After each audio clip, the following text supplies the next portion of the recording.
எத்தனை பேர் நோட் பண்ணிருப்பீங்கன்னு எனக்கு தெரியல. சமீப காலமாவே பாத்தீங்கன்னா எந்த ஹோட்டலுக்கு போனாலும் 2 GST இது பண்றாங்க. ஓகேவா? 2 GSTயோட அமௌண்ட்டும் போட்டுட்டு பிளஸ் இன்னொன்னு பண்றாங்கன்னா சர்வீஸ் சார்ஜ்ன்ற ஒரு அமௌண்ட்டும் அங்க மென்ஷன் பண்ணிருக்காங்க.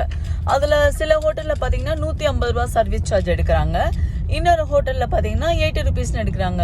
ஏன்னா சொல்லப்போனா இப்ப ரீசெண்டா நான் போன இடத்துல பாத்தீங்கன்னா நுங்கம்பாக்கத்துல பார்பிக்யூ நேஷன் இருக்குது. அங்கேயும் பாத்தீங்கன்னா ஒரு சர்வீஸ் சார்ஜ் வந்து ஒரு 150 ருபீஸ் போட்டிருந்தாங்க. இது ஏன்னு எனக்கு தெரியல.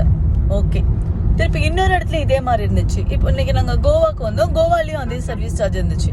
அப்போ அந்த பையனை கூப்பிட்டுக்கிட்டேன், வாட் இஸ் திஸ் அப்படின்னு.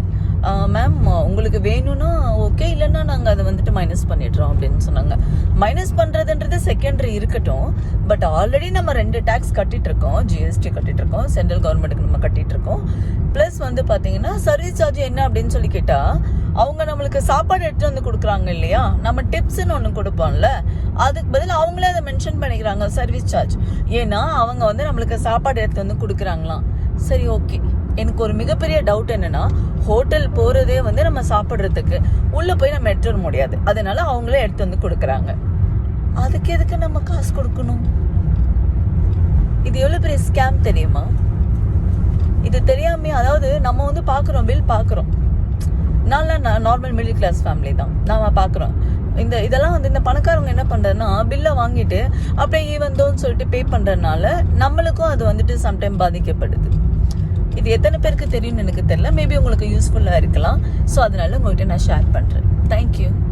ஹாய், எத்தனை பேர் நோட் பண்ணிருப்பீங்கன்னு எனக்கு தெரியல.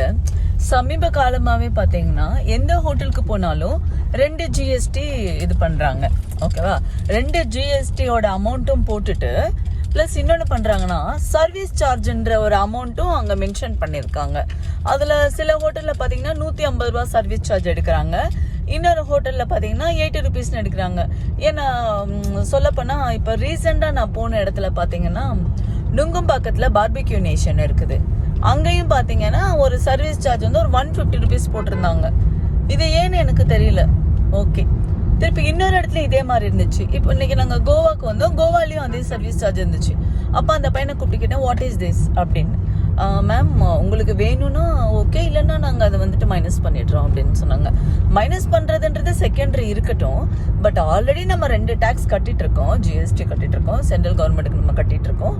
ப்ளஸ் வந்து பார்த்தீங்கன்னா சர்வீஸ் சார்ஜ் என்ன அப்படின்னு சொல்லி கேட்டால் அவங்க நம்மளுக்கு சாப்பாடு எடுத்து வந்து கொடுக்குறாங்க இல்லையா, நம்ம டிப்ஸ்ன்னு ஒன்று கொடுப்போம்ல, அதுக்கு பதில் அவங்களே அதை மென்ஷன் பண்ணிக்கிறாங்க சர்வீஸ் சார்ஜ். ஏன்னா அவங்க வந்து நம்மளுக்கு சாப்பாடு எடுத்து